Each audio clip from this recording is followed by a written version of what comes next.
What's going on, guys? ARAVA here, and welcome back to the Pitlane podcast, episode number 47 today for an off-race week podcast, joined by usual hosts, myself, Callum, and Tom. And today we also have a fourth man, a guest. We had Hayden on like 2 weeks ago, I think it was, and now we've got Joe, or Airturno UK, as you may know him, on YouTube, another member of the F1 community, a little bit older than Hayden was. I think you've been around since like 2012, 2013, isn't it? Yeah, I think it's about 2013, so I've been around for a few years now, Yeah, so you may or may not know him. But Joe, probably since you're the guest here, let us know what you thought of the absolute thriller that was the Russian Grand Prix. We need to know your thoughts. I'm just going to grab some popcorn real quick. I mean, it's difficult to find the words to describe such a fantastic race. I think you can always judge the quality of a race from how much you're scrolling through Twitter. I think a lot of people sort of judge it by that. And definitely. From about lap 5 through to lap 54 or however many laps are in it, I was just scrolling through Twitter for the whole time. So, not really much more you can describe. I was watching it with my dad. He fell asleep after 10 laps. So, yeah, I think that just about summarises the race, to be honest. Decent. Tom, thoughts? It was fine. Actually, Great. Tom, now on to Callum it? for the news. Yeah, exactly. I was going to say, I think Tom kind of missed it. Fine. But if there's any race you not watching it. Yeah, it was more entertaining. Put it this way, put a little disclaimer: if you're not part of the whole Twitter F1 universe, you're missing out. You're missing out, definitely. There's some that serious. That was the only way Russia was barely bearable, like just about. Gifts and that.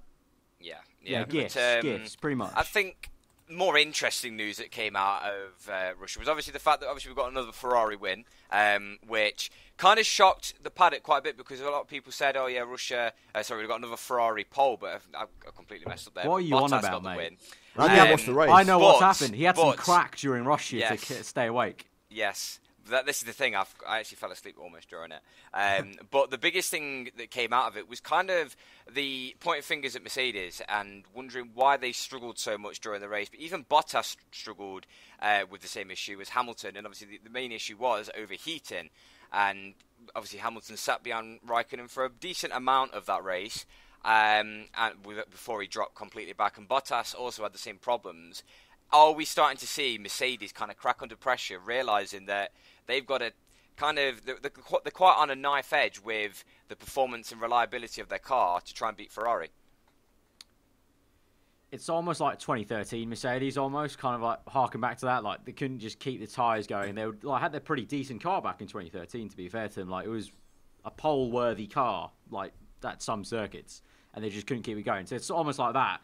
And it's almost like they have to go back and do their homework and sort of like relearn with these new harder tyres, like how to handle things. And I think they've got a bit of an issue. I think they'll have an issue on their hands eventually with now Bottas sort of making a statement.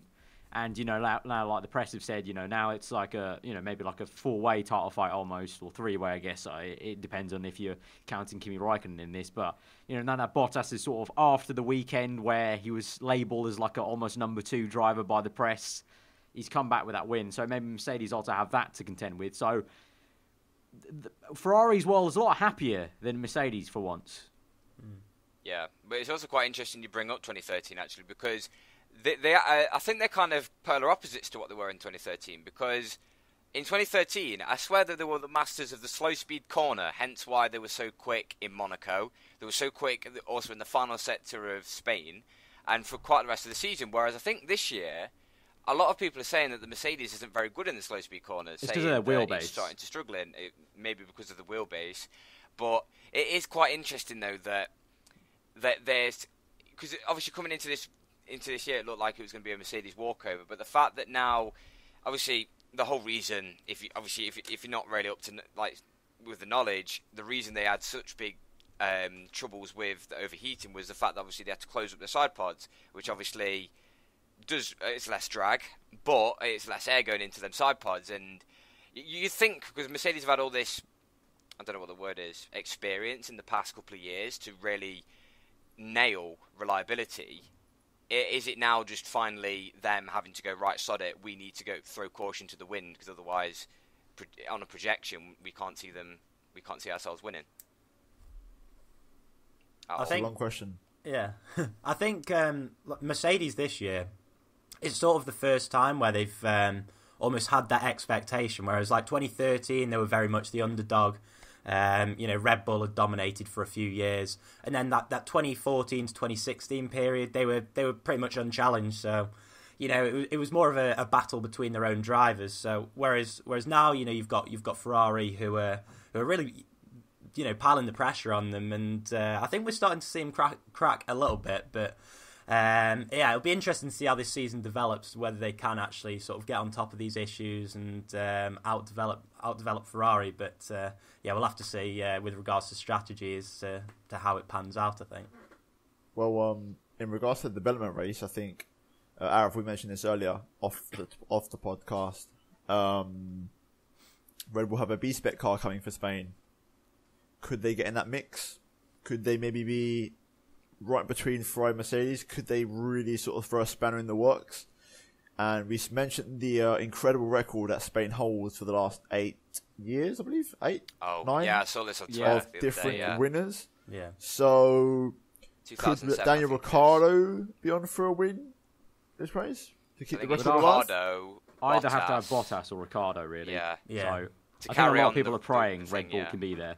Because that would be the cherry on top of what's been pretty decent, very decent season. You had 3 different winners in the first 4 races. To have 2 Red Bull guys, Verstappen and Ricciardo, arguably one of the strongest pairings on the grid, to be right up there with a good car would be great. Right now they're sort of in no man's land. Like Verstappen even said he had a very boring race, just sort of watching the race himself like on the TV screens when he went past. So it's I'm hoping that we go to Red Bull. It's like one of those memes where like it's like such a simple wagon of a car, and then it turns into a bloody rocket ship with all the kind of bits flying off it. Well, what I was going to say is, what do we think if this illustrious? Because the last time we had a B-Spec car come to the grid was Force India, and their B-Spec car did have quite a big change. So what do we really think? It had think? nostrils, mate. Yeah, so, it had bloody nostrils. So Red Bull going to have like ears, or like ears, or like a tail or something? They're like the Mad Max car that they. They're going to have wings. Red Bull, they can have wings. Maybe, Red Bull style. Yeah, but it's interesting because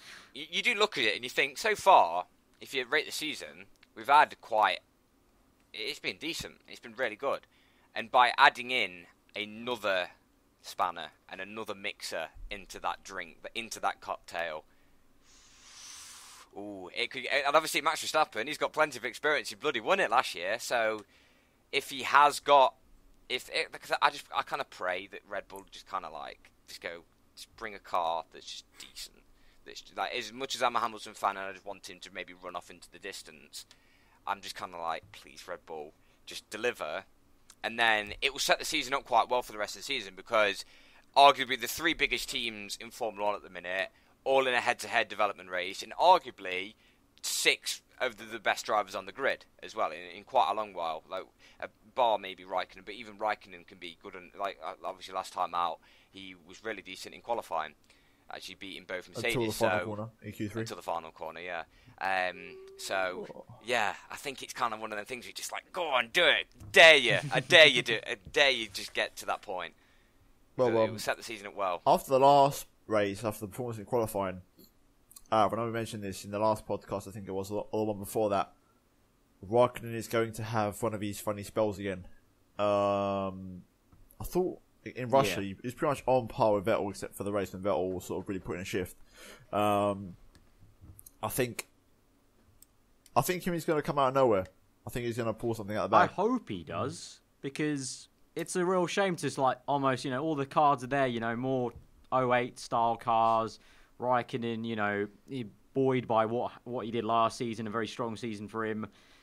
And it's just a shame that he just can't put it all together, especially in the race. Again, he put in like a good fastest lap at the end of the Russian Grand Prix. It's like, oh yeah, he's showing signs. He's showing signs. I mean, after Bahrain, I think it was, he said he genuinely doesn't, like, he sort of admitted that he just doesn't know how to get on top of these cars. And since that, Russia happened, and he looked decent. So, yeah, he just needs to do it in the race. Yeah, he needs to put that perfect weekend together, I think. So I genuinely think, obviously he's got a reputation to bottle a few things, but let's say had he nailed that final corner in Q3, could he have won the race? Yeah. You never know. Maybe, you never know. But obviously, after mine and ours rant last time, we don't like Russia. We don't like them sort of tracks. Obviously, if he did get pole at a normal track, he might have actually been able to keep pole and the first position until turn 2, which obviously it's always nice to see maybe a bit of change in position at the start of the race. But normally, like at the start, if it's someone just getting a position by default just because he's literally defenseless, it's kind of like, oh, come on. Give him at least a good chance. Callum had so much anger there, his camera shifted a little bit. Yeah, there was so much force in that, like, annoyance. Good. But, right, so I guess that's sort of like Mercedes, Ferrari, the kind of top, kind of main, obviously, story from Russia. We spoke a lot about them 3 teams quite a lot so far this season. But like midweek news, I guess probably one of the bigger, kind of more juicy stories, I guess, would be the whole eSport McLaren gamer thing that's been launched. I think that's the biggest one, really. There are a few little tips with other teams that we'll get to eventually, but I think that's the biggest one. Like, that's kind of like of interest, I guess, to our community as well, which is McLaren have launched this new kind of scheme. I would call it a scheme. It's almost like an employment scheme wrapped up in a bit of like a kind of new era way, where basically they're trying to find someone to be their simulator driver for a year, and to do it, they're going to hold a competition for like esports or gamers across the board, because it's not really just simulation drivers, because they're also doing, I believe they're doing all platforms on gaming, PC, Xbox, PS4, and even mobile. So they're really going to it. Yeah, they're doing mobile. Why? They're going to be... No, I'll get to it. So it's 6 people chosen by a panel of gaming and like F1 experts. And then there's like 4 others or something like that are chosen through online trials, which Tom is obviously already kind of know that he wants to definitely try it and go for. I mean, definitely no subtlety there with what his hand movements. But yeah, so it's not just, from what I've read from the article, they're not just looking for like the fastest guy, because they're saying it has to be like a complete package. So they're going to interview these people as well alongside the racing, and interview them and see, you know, what their strengths are, their weaknesses are, how their engineering prowess is. So that's why I think the mobile game comes into it. Like, you can have a mobile... I don't know. I'm with you, Cal. I don't know how it would work, but... I just can't work out why. Like, if there's like a guy who's good on mobile, I guess, that's like a genius engineer as well. Right. I guess it could be a good fit. I don't know. It is something that I've literally just, like, kind of analysed. It's just the fact that if you come from a sim racing background, and obviously we have seen drivers come through and actually make it into the real racing. Obviously Stoffel Van Dorn actually began on FSR, on R-Factor. We've got Jan Mardenborough, who won the GT Academy.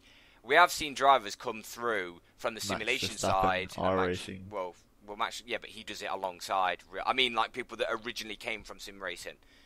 And the thing is, obviously, can you dare to say that if someone with so much sim racing experience, would they potentially be better than a Formula 1 driver in the sim? Because obviously you look on the face of it, you go, why do McLaren need a sim racer if they can not just put a real driver in? They say the gap's closing, and it's kind of logical to see why, because the simulation, like the simulator is different. All the feelings come visually, whereas the reason why a driver's maybe not as good in a simulator compared to all these people who spend hours and hours practicing on simulators is because the driver uses, basically, to put it simply, uses his butt and feeling in the car to feel everything, whereas it's all visual in the simulator. So it's a different type of training. So, you know, that's what Alton McLaren have said, that they see themselves that the gap is closing, and we've seen that in other kind of areas of esport. Not talking about the gap, but just McLaren getting involved. We've seen more and more companies do this. You know, PSG have an esports team now. Seen, like, you know, West Ham, Man City, all these, you know, big football teams have esport teams now where they're signing people up. We've just seen recently, like a well-known FIFA pro player, Gorilla, be signed by Unilad for the Unilad pro player team. There's a lot of actual industry growing quite rapidly in these different markets of esport, not just the kind of basic sort of, you think esports and you think like Dota, League of Legends and stuff, but there's like these new markets. And the hope is with this, that racing's slowly becoming that new market. The only issue is, like we sort of touched upon before, and like Callum just kind of brought it up by saying mobile, is the fact that there's just so many different places people can do their racing, whereas like FIFA's FIFA, like you just play FIFA, and like League of Legends is League of Legends, you play League of Legends. So I don't know, but it's an interesting idea from McLaren. I don't know what Joe or Tom think about the whole idea. Obviously, Tom wants to sign up for it for sure. I'm looking forward to it. I think we always said after the Formula E Vegas esport race, it's something that F1 should delve into, and the only thing holding them back was themselves, really. So I'm looking forward to it. I think I'm a bit miffed as to why mobile. That's a bit like meh, but I'm sure they'll find a way around it. Hopefully, it's not like a really rubbish thing. Sat there like, oh yeah, I'm pro. I'm pro. No, Joe's playing it right now. Yeah, that's what. That's why he's looking for his phone. That's why he's looking down. He's got his phone down there playing. Yeah. No, I think it's a really good idea to sort of get almost a new market involved. As you said, Arav, like the likes of FIFA have got involved with it relatively recently. I'd say over the last year they've developed quite a bit. And it's opened up a new market. And I think with racing, I'm surprised they haven't sort of jumped on it earlier, because whereas FIFA, when you're playing FIFA, it's obviously completely different to playing football. But where you're on a simulator, it's relatively similar to when you're actually in a racing car. So it'll be interesting to see like the people that they can get involved, and sort of what sort of feedback they can give, because obviously when you've got F1 drivers who are jumping in the simulator, it's a completely different sensation. Whereas if you've got people who are already used to that sim racing environment, the feedback that they could give, I guess, just gives a different take on it. And I'm intrigued to see whether any other teams will follow suit as well in the near future. Oh, Ferrari definitely not. Because they're not like that. Ferrari, they won't. I want to say everyone's here has driven like some sort of simulator at some point. Mm-hmm. As in like a sim game, yeah. Yeah, like a simulator event or like something. R Factor or like iRacing or something. I swear every simulator is R Factor. Yeah, every single one, and even the ones that you see, like like when you do F1 and Pro. Like you know, you see like TV, for example. Like before Grand Prix weekend or before the race, they do like these Grand Prix specials, and you see like an F1 driver in the sim. It's always R Factor. It's like a pro version. This is where my confusing part is like, what is doing so special about an F1 sim? Because to me, I swear, even like the menu box, if you know R Factor, the menu box in the bottom right with like the lap times and everything, it's exactly R Factor. Yeah. So like that's the thing, Tom. R Factor Pro is that massive step up where teams can actually like simulate new parts. Obviously, you can't. You can sort of. And it's simulate like, what was it? But I can't remember. It was like some random development TV thing Sky did like a couple, like 3 years back or something like that. Like the R Factor Pro they have running on the sim or something like that has like multiple computers hooked up and crap like this. So it's a bit of a bigger step up. But at the end of the day, it's kind of like a version of it. But it's a lot more high tech pristine. But what I'm saying is, I'm not trying more specifically. That I'm referring to more. If you've got a steering wheel in your hands and you're driving a Nissan GTR, I'm pretty sure it'll feel the same on both. Yeah, it probably does. Because obviously, like, lots of F1, like you see, like Max Verstappen, he's always on iRacing. Like fucking Rubens Barrichello, that's what he's doing in his downtime now. That's what he does. He does iRacing all the time. So it's not miles different. It's just a different perspective on what racing can be. It's a little bit more ruthless because obviously you're not driving the car, so you can take a bit more risk. And there's no G-force involved. That's about it. There's no G-force unless you get like a fucking proper G-force simulator or something. I think more than anything, for like, yes, it's a great opportunity for someone to get like a dream job, I guess. I think more so. I don't think this is more important for like the fact someone's going to get to be a McLaren simulator driver. I think it's just more encouraging to see that an F1 team actually knows about esport and wants to get involved, because really at the end of the day, it's about getting towards the point where hopefully, like, you know, in 10 years' time, like, I really think it will take a long, long time, because there's many, many different issues, which I'm not going to go into, but there's many, many different obstacles and hurdles that we have to get through as, like, a community if we want to get it to, like, that point. But it's a great step to be like, okay, they're interested. It's just like, you know, Man City or West Ham or PSG buying esports team. It's like a great step for them, and it's done wonders for them because, as Joe said, in the recent year, FIFA's opened up that new tournament they're doing weekly now, and they're actually flying people out to these tournaments, and it's grown really rapidly, and it's only done that because there's been confidence of real big companies getting involved. Also, so if you think about it, FIFA is just more purely a marketing ploy. Like there's no direct correlation to playing FIFA, being good at football. The thing is, by Formula One adopting it, you could think it's got the marketing because you could just make an esport race. You can just set up, if every team had 2 drivers, like sim drivers, set them up in a race, and obviously that's a marketing thing. But if they're trying to find the world's fastest gamer, McLaren's going to gain from it. Yeah. Esports in F1 is a very tricky situation. We've spoken about this, I know, in past podcasts, and we mentioned this exact thing I'm going to say, but I'll just bring it back up again now. It's hard to compare the two, purely because football esports is actually it's played on the official FIFA game. Would an F1 simulator competition be played on a Codemasters game? No. So, there's the problem. We have to wait and see. Personally, look at the Formula E Vegas. Well, that's also I was going to mention Formula E there. You go. Obviously, they've delved into it. It's a fine line, because would Codemasters be okay with F1 using another company's game? That's the problem, really. They can't send a hissy fit. Sorry, they just can't. But I want to say, also, I won't disagree completely with you, Arif, but I'll say I never thought I'd see esports and F1 come this soon. Like we mentioned it in the podcast earlier in the season, and we've already got something already. So 10 years, I don't know, maybe not. I didn't think we get something so soon. So I think 10 years, because I would have said 20 years before. I honestly thought it was that old archaic age. I think it's probably brought this forward by a couple. I still think there's many issues, and that's exactly like you said, Tom. That's one issue that comes up about the whole marketing, sort of the official game versus a more simulator subscription game, and it's that issue that we've talked about before in a previous podcast of the whole. It's almost like we talked about as a positive, the fact that the racing is similar. You can like Joe said, it's you're driving a car, and it's a similar sort of thing. Whereas FIFA's not.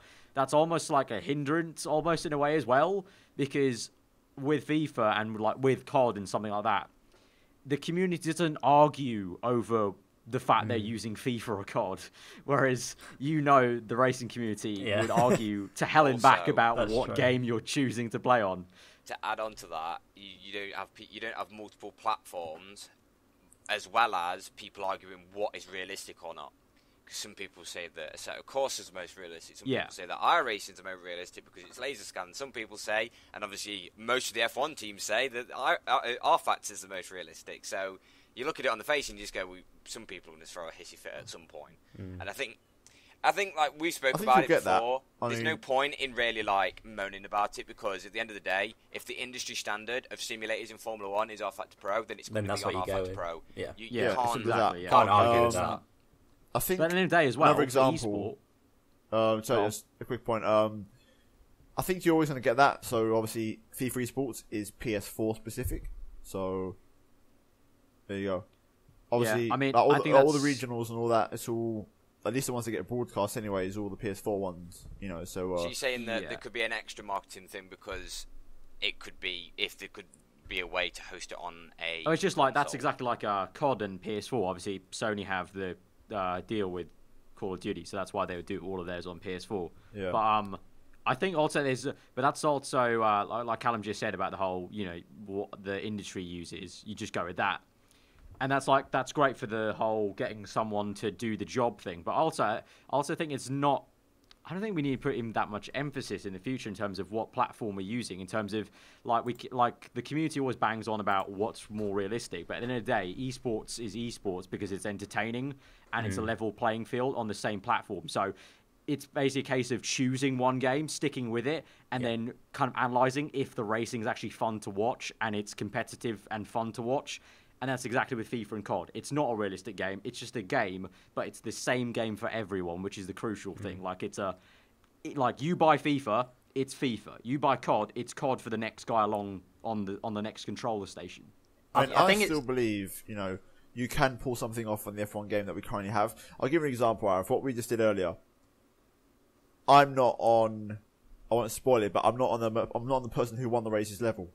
Obviously, only you and me on this, but you know what I'm saying. Like for example, on Noble 299, there's very few people in the world who can pull that off. Disclaimer: Tom's talking about a commentary of AOR. If anyone doesn't know. Yeah, but that's why I'm referring to Noble 299. Just so I give another example that everyone knows. Yeah. I don't know many people on that level, so there is like if you look at the Call of Duty esports, they are the elite of a game that's arcade. So why can't there be an elite of the elite of a game that's simcade? It depends whether they want to. And straight at this moment, Tom, as you said that, thousands of keyboard warriors are commenting below. Yeah. No, genuinely, that's the balancing act. Sorry, Joe, you go on. I think it's a case of whether they want to go as more of a marketing ploy or whether they do want to sort of find someone who can help them help the actual F1 team. So I think to start with, they've two sets of drivers. It's the Codemasters ones, and then it's the industry-driven esports versus entertainment-driven esports. Exactly. So that's really interesting, Arav, when you brought that up about the fact that like what's entertaining or not. Surely then Codemasters can come back and just say, well, ours is the most entertaining because the most amount of people play it, the most amount of people can relate to it, the most amount of people can have a go at it. Well, we said this before. You know what audience is like. If you can have a go at something, you'll find it entertaining. That's the current problem with esports ventures right now for racing games is like it's not enough popularity because no one really cares enough. Like, you know, with Forza esports is all well and good. They spend so much money at making such a professional esports league. You know, Project Cars as well has professional esports leagues where it's like great graphics and everything, but not enough people are watching and not enough people care enough for it to I do make believe that F1 next is step. getting there. I think, especially at the rate we're going with encouraging social media use, I do genuinely believe give it a few years and F1 will be a lot better. Also, I've got a perfect caveat for the next point I want to talk about, but I just think esports overall is a thing that is desperately needed, especially with the current push that F1 is pushing for with social media. Also, I believe if you do want to go for something like esports, it's very simple. I just think the game needs backing, or more backing, and actual genuine backing from F1 as a company and FOM, FIA sort of thing. Yeah. Can I just point out something that I've just seen in this motorsport.com thing? You just said at the bottom just kind of how it sums up esports. It says the global gaming industry is worth more than $100 billion. Yeah. That's more than that's like more than the movie industry. That's fucking insane. Well, gaming is the biggest industry. Yeah, it is. That is away from absolutely esports, just insane. gaming itself. So it's definitely a marketing ploy. But do McLaren want to get a car, or do they just want? Well, money? that's also another thing. Like I saw so many people being like, "Stop focusing on this and focus on your car," which is hilarious. Which I'm pretty sure it's a very separate team that's worrying about this compared to the car. I mean, Zach Brown's probably definitely wanting to pick the exact driver. Yeah, no, the engineers from the McLaren team are definitely involved in the process. Yeah. Aerodynamicists, but obviously now, I think. Esports. I think we've pretty much covered now. Yeah, we've nailed it. Without going too far. But we could this bang is on about this McLaren-backed project, and speaking of other McLaren-backed projects, they seem to be very. They're very good at covering all bases. You know, just experimenting, really pushing the boundaries, except for the actual racing F1 team. Obviously, this week, Alonso and also McLaren, Honda, Andretti. Oh, that's a lovely segue. It was brilliant. The helmet and also the livery. Personally, I love the helmet. Alonso's helmet is freaking sick. Yeah. And it's got a retro vibe about it. And also the car, simple orange, can't go wrong. The F1 car should have been like that, period. And he did some testing, and he killed two birds. Yeah. People watched it. A lot of people watched it. It's just a fact that 600,000 people. Well, it had millions of viewers watching it. On the post video. But accumulated. Live it was 60,000, and then I think it was at least over 1.5 million. I think it was on. I think it was around. It was enough. It was enough to get on the trending page of YouTube, which is a big deal. It was number 6 on trending. That's mad. Because not a lot of motorsport things, period, get on trending. It's not like it's not a huge worldwide sport. So to get on trending is great. Is amazing. Yeah, it's getting that involvement from from America, crossed with the whole European interest in Formula One. It was a real crossover, which I enjoyed that. Yeah, it was good. Yeah. And I think again, that just shows that there's such a big gap in the market there for America, for America to actually sort of get involved. I mean, quite where it's going to happen, apart from this whole Alonso thing. I don't know, there's some money there, but yeah. Americans now actually like. As much as there's some annoyances with sometimes how F1 tries to translate to America. One thing they do great is like the whole kind of presentation of it all, and punditry wise, like the pundits were like great. Had Andretti on, and just like some of the questions, like even though just the presenter guys who weren't like ex-drivers, they're just presenters for the channel, like were genuinely like talking about interesting things rather than just some like drama crap about Alonso and McLaren, and like they were just genuinely interested about McLaren, by what Alonso felt from the car. Like, so how was that for you, Alonso? Blah, blah, blah. Instead of trying to, like, a lot of the time in the UK, they'll, like, play some kind of agenda almost about, like, so what does this say about McLaren as the team and the brand? And what does it say about you? And, like, you want to miss Monaco just like this. Whereas the American, like, coverage for the stream was just straight to the point. So, Alonso, what do you think of the car? Tell us about it. We're interested about that. Ironically, you're so right, because Americans, I think if there are any Americans that are watching this, I think you can probably agree that you like entertainment, like your sponsors, like when you watch sponsorships and adverts, like they're really entertaining, like you like your entertainment. So literally, like the first questions that they ask drivers is, did you enjoy that? How did you find that going round this oval? And whereas obviously, like, you'll have Rachel Brooks ramming, like, a microphone in Lewis Hamilton's head going, right, how bad was that race? Why were you so poor? And you know what I mean? Like, us Brits, or maybe just the rest of Europe, was so down. Americans just enjoy, and like, I'm not being funny, but obviously 60,000 people at one point were watching a singular car, or a singular orange car, go around and around in a circle. Like, if you watch a hot lap in Formula 1, obviously it's a bit more entertaining because it takes quite a lot of driver skill, but don't get me wrong, obviously going around an oval is a complete different skill. But the fact that 60,000 people just watched that, I don't know, it's just an entertainment even I watched it back from a fucking exam, just like, oh yeah, I want to relax, watch something really entertaining. I was actually genuinely enjoying watching Alonso just go around and kind of have some analysis of like how his day's gone, how he's feeling. Like, I would genuinely want to know like if he's going to be, ready for this. And it was great to kind of just see that whole thing. It was good. It was good just to see the views there. Like, it was good to see the response in such a big thing, sort of like a big slap in the face to anyone who was doubting if this is a good move for F1 and IndyCar and like motorsport as a whole. It's a great move. Yeah. It's a big buzz for media in motorsport. It's a little bit like I guess the closest thing, if you're talking to the viewers, is it's almost like a YouTube collaboration sort of thing. It benefits both parties. Yeah. I don't know why that idea just popped into my head. That's a good analogy.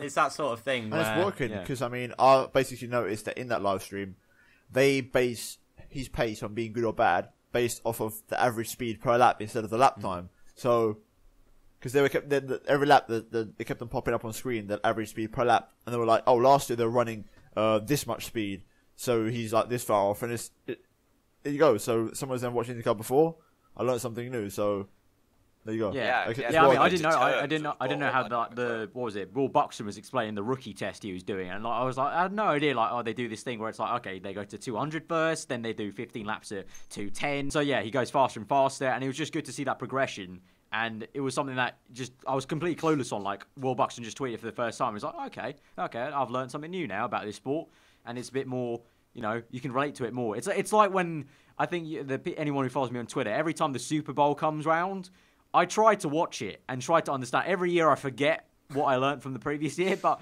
I have a go, and I genuinely, by the end of the Super Bowl, I've enjoyed watching the Super Bowl because I've learned about how it works. But it's all like that. Like, Indy 500 will be a second Super Bowl I watched this year, or I guess technically in the next year of sport, of like, something that I don't know what it is, but I'll watch it with some intrigue, and I think a lot of people are going to be like that. They'll watch the Indy 500 for the first time because Alonso's there. Yeah. Joe, are you watching it? I will be watching it.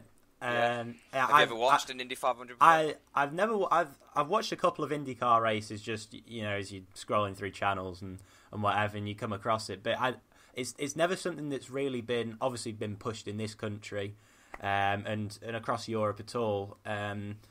So the whole, like I say, the whole Alonso thing has just got a whole new community involved, and there's definitely more gaps in the market for F1 to do a similar sort of thing, because F1, it just has the potential to be such a massive sport, and I'd love to see more sort of involvement from other parties and see where that goes, really. Well, that's something everyone could really learn something from. I mean, for example, and I always bring up the same example every single time, MotoGP do wildcard riders at certain events. So, for example, last year, in the last race of the season, Casey Stoner, who's a former world champion in MotoGP, was given the option to enter as a wildcard for a one-off race because he retired and he's just basically a test driver for them. That'd be sick. For example, McLaren Honda give a wildcard to Jenson Button to race for one race, and McLaren have 3 cars in a race. Yeah.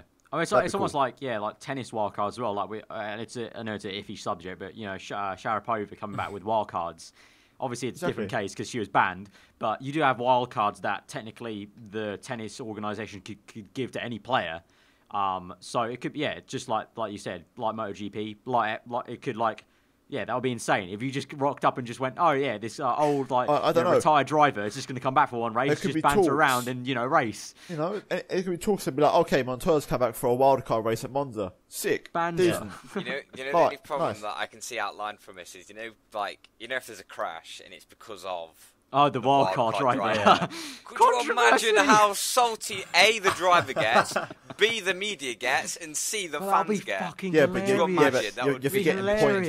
forgetting point D, and the most important one.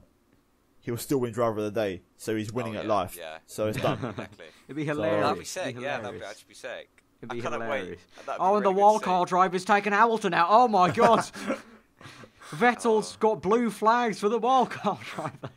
Yeah, sort of like a Vettel Massa situation where you're like, he's ruined the end of the race. The wildcard driver ruined my charge. It'd be hilarious. It'd be great. I think overall that's most of the topics for this week. Obviously, there was the Shield, which throwback. This is actually kind of like a throwback. Okay, yeah. That's the pretty, first ever topic that we went. Pretty decent topic. There was a fair bit about the whole what we're going to do now for safety. So what was it? The Shield got. It's going to get trialled. It's going to be trialled in Monza, is it? Monza, right? Yeah. So we've got the canopy, the thanks. halo, and Tom. Basically, from Team Tom over there, he's going to go. No protections needed. Obviously, it was a knee-jerk reaction, but I'm kind of glad that they've retracted the knee at the moment. They've retracted the knee. They've gone. Oh shit! I'll take it out. That's one way to put it. I cannot see any benefits from the Shield compared to the canopy. No. I kind of feel like out of the 3, the canopy looks the most logical. None is the most logical. Well, yeah, not until unfortunately, none's never going to be a case now. We are heading towards that needle. It is going to happen. Yeah, you've got to take the needle at some point, Tom. So you may as well take the needle now. Just like the more smaller engines, it's going to happen. It will happen and continue to happen. So do they want to run it in just practice, or do they want to do it in the race? No, I'm guessing practice. It'll be practice, just like the Halo. To test the Italian Grand Prix, right? Okay, because they'll need a certain. Thank amount God of the Halo got scrapped anyway, though. Yeah, let's just say that. The Halo would be horrible.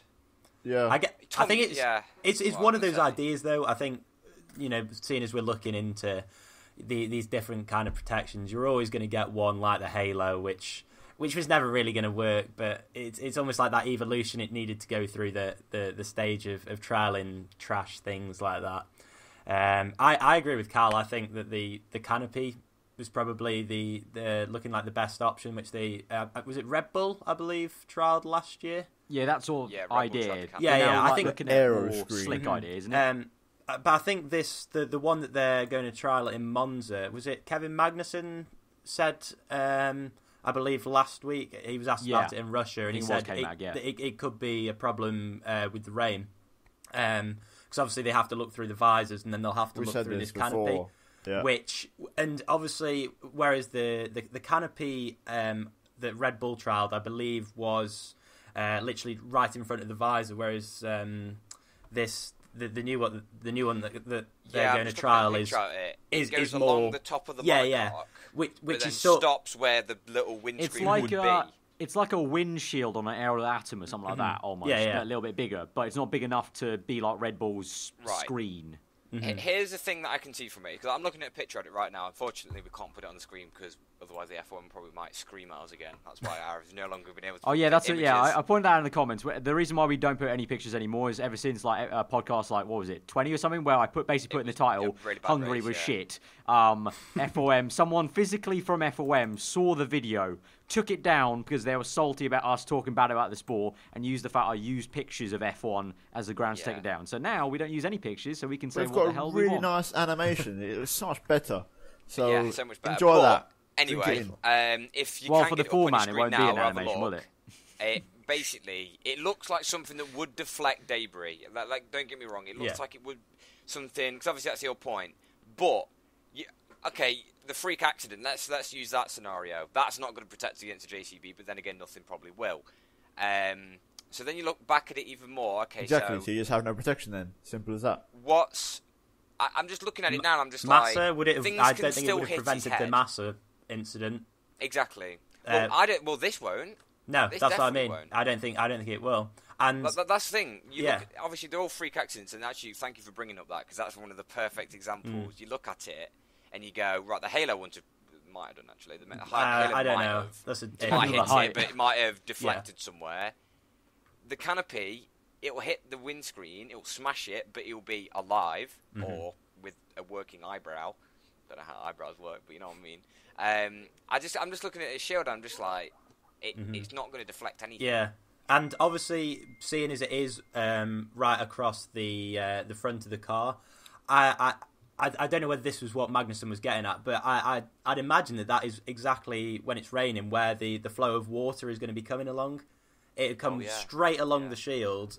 And in your eyes. Exactly, and then come straight along, and obviously you're looking through a wet visor, a wet shield. You know what? And are then they you've going got to an be able F1 to race that's turning into one of Joe's last man standing videos. Yeah, It's just like exactly. everyone's just like off on the head. I can't see anything. I can't see. And In some ways, it's very brief, and it annoys me. Right. If you go into a JCB, what form of cockpit protection is going to save you? Yeah, I know Arguably nothing. not. But Not that's right. a freak accident. Is Massa alive? Yes. Yeah. Does his eyebrow He work? I don't know, how does an eyebrow work? Does his It's like- eyebrow? Put it Right, this way, I can if tell you it Massa does. was half, I think Massa that- was I think maybe the- like a couple of centimetres to the left, he would have probably have I been- think the argument here, just for FIA and for the industry as a whole, is it's very you're playing with morals and fine lines if you're waiting for something fatal to happen. That's genuinely like not a freak accident, and that's what happened with Senna. Like F1 didn't care, Right. and they waited until that happened, and that's only then why we've had 20 plus years of every year they try and improve it. Rapidly they improved it after his accident, and that was the case. It was just wait. The F1 was waiting for an accident like that. Unfortunately, it had to happen, and it happened to two drivers in the same weekend. Yeah.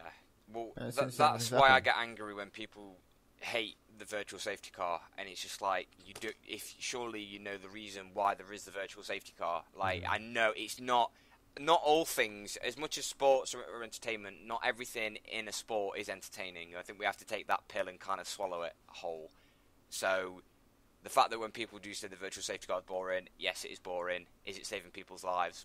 It's probably reducing the chance. It's better than of the someone FI throwing skidding out a off the full circuit. safety car. I'll tell you that sometimes. Exactly. So, So, in certain again- situations, you don't want it. With the whole shield, halo, canopy, whatever you want to call them, It's dead. they are... It's But dead. Yeah, no, you can't I don't argue think that they'll do anyone's nothing. arguing that it's dead, Tom. I think everyone here knows it's dead. But Yeah, we know sadly, it's boring. Yeah, it's like exactly. the V6 engine. It's basically that sad fact that No, but it's eventually calm it had now. to happen. Decent. Like the qualm that starts the Exactly. sound.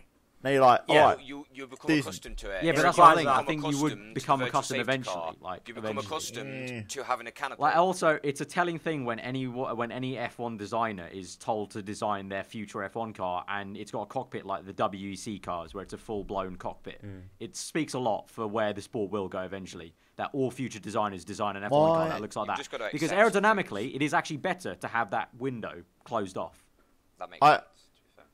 My counter-argument to FIA in this scenario would be, as much of a rarity and of a freak accident would be to have a freak accident, it would be just as common that the fact that, for example, a full-blown closed canopy would not open because of a failure. For example. Yeah, I mean that's the reason why they're trying to do a canopy sort of like a not fully closed off thing, because they're too. It's not like because as much as it would look maybe like a WEC sort of cockpit, it's not a WEC car where it's like it's more similar to a normal road car sort of like layout. So there are kind of infrastructures there where the door would just open completely always. But yeah, there is that case, and that's why I think that's why they're going for the half solution, which is that's the thing, because the driver is technically tricky in the car. Like if they put a canopy that was closed, obviously they've got to get themselves out of the car. It'd be a faff. It'd be a faff and then open the door. Whereas in the WC, they're kind of sat in it. Do you get what I mean? Because the driver's natural it's door. like a normal car. Is designed around the driver. You open the side door and you can put a leg out and get out, whereas the F1 guy has to lift himself out of the cockpit. It's almost like a spaceship in an F1 car. It's like so different operation. Yeah, anyway. I mean, I think it's a debate that's going to keep going on. It's one of those things like the engines and like the F1, where F1 should go as a whole. It's one of those things where I don't think there's a winner or a loser. I think there's just opinions, and I think it's I just hope FI don't muck it up and choose like an ugly ass thing. Yeah. Just, as much as selfish it is, I just really hope it's not that ugly that it's like, I don't want to look at an F1 car and be like, oh, that's gopping. That's just, no. Yeah. Well, I mean, we still have thumb noses in 2017. So. I mean, I've got news those. I don't think those are very gopping. I think you can get rid of the. I think you can look past it when it's going at 220 miles per hour. It's like, okay, it's just got shot past. It's fine. It's fine. No, but I still. No. It's not the thumb noses. The problem it was the dick noses in 2014. The dick. Yeah, but now they still are. They just happen to be like but one inch wonders. even then, like I don't like them as well. But I've got used to them. Just let them race. No. Yeah. Anyway, as long as like you got Vettel and Hamilton going, Anyway, to possibly wrap Spain up. predictions. Should we do some predictions for Spain? Spain predictions, yes. All right. Well, obviously me, because I was a genius last time. I predicted Bottas to win. No one cares. Yeah. No one cared. You weren't here. No. Joe, yeah, but I our got guest, it right. will kick this off. Okay. Go on, Joe. Well, Well, we're going for pole and then your kind of top five. All right. I think pole is going to be Bottas. He seems to have been really on it in qualifying, and I wouldn't be surprised to see him do that again. And I think Bottas might win the race as well. I'm going to obviously Spain again, notoriously difficult for overtaking. Yes, you've got a long run down to turn one, but I think that Russia race is really. I hope it's given Bottas a good bit of confidence to go ahead and mount a championship charge. So I'm going to go him for pole and the win. I think Ferrari will be up there. So I'm going to say Vettel second and Hamilton third. Obviously had a difficult weekend in Russia. Then I think the B-Spec Red Bull will be an improvement. I'm going to give Verstappen fourth, Ricciardo fifth. I'm going to say Raikkonen's going to have a poor weekend. Okay. I would have passed him, to be fair. Well, right. Tom? You're wrong because Kimi Raikkonen's going to get pole. Right. And then the winner of the race is going to be Kimi Raikkonen. Well, that's different. Just to keep the I'm consistency worried now. of different winners this season. I predicted Bottas to win last time. No, and he continue won, on. okay? Continue on. I'm not the worried voice about of that. reason Continue here. on. I'm Claude from Continue on. Arsenal No, TV. you don't know what I'm worried about. Continue on. In second place, it will be the other Finnish driver, Valtteri Bottas. Then it will be Sebastian Vettel. Then it will be Lewis Hamilton again in fourth. I feel like Lewis is not in a good place. Then Red Bull fifth and sixth, but they're going to give them a very good run for their money. Interesting. Because Hamilton got pole last year, so I'm going to stick him on pole again because I feel like he is. I think he's quite good. Oh, around get out of Spain. here, fanboy. Yeah, I know, because you can't support your own driver at all. Of course not. What are you on about? It's illegal.